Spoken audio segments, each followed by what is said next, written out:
Уништувањето и очајувањето се интензивираат во Калифорнија, каде што сувите, така наречени ѓаволски ветрови, и натаму разгоруваат два огромни смртоносни пожара на спротиставените краеви на оваа американска држава. Североисточно од Сакраменто огромен пожар уби најмалку 23 лица, а над 100 се уште се водат за исчезнати. Според локалните власти, ова е еден од најсмртоносните пожари во историјата на државата. Гувернерот на Калифорнија, Джери Браун, побара американскиот председател Доналд Трамп да прогласи несреќа во овие делови на државата.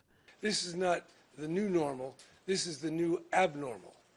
And this new abnormal will continue, certainly in the next 10 to 15 to 20 years.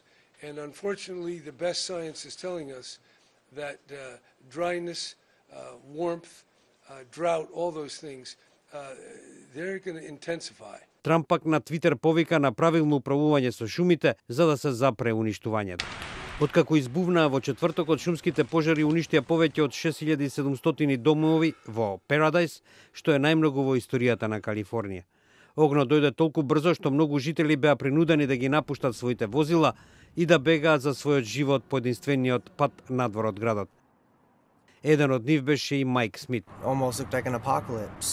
Полицијата соопшти дека биле пронајдени неколку тела во или во близина на изгорените автомобили. Стотици километри на југ, во близина на богатото место Малибу, најмалку 2 лица загинаа од пожарот. Шефот на пожарникарите во Вентура, Марк Лорензен, вели: Things are not the way they were 10 years ago.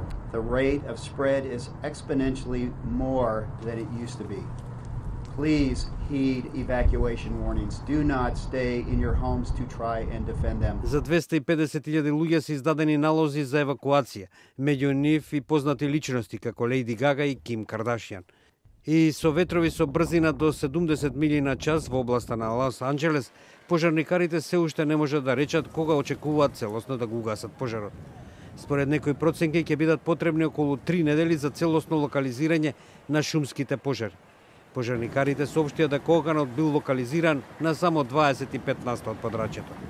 Калифорнија и пред една година беше зафатена со неколку шумски пожари.